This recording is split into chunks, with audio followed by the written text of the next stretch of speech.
Most people don't know that the US tried to take over the Dominican Republic, and even fewer know why it failed. We've talked about Mexico, we've talked about Canada, but the series keeps proving the same point.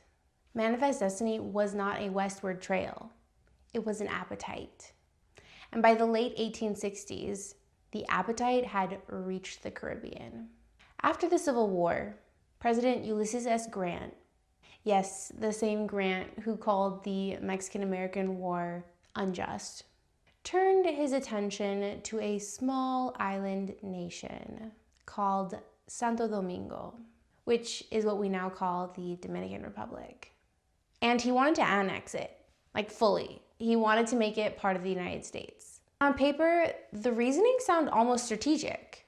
A naval base in the Caribbean, trade route, imperial influence, the US flexing its reach beyond the continent. But it was more complicated than that.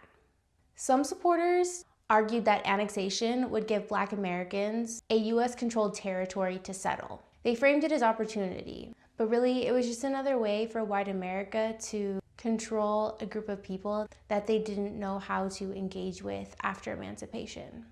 So the US Senate voted, and they said no. But here's the part that should make you pause.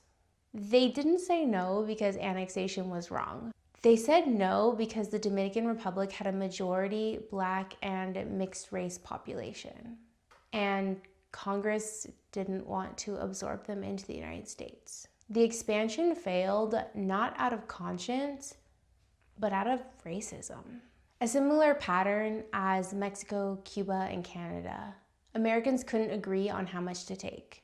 It failed because the people already living there didn't fit the version of America that they were building.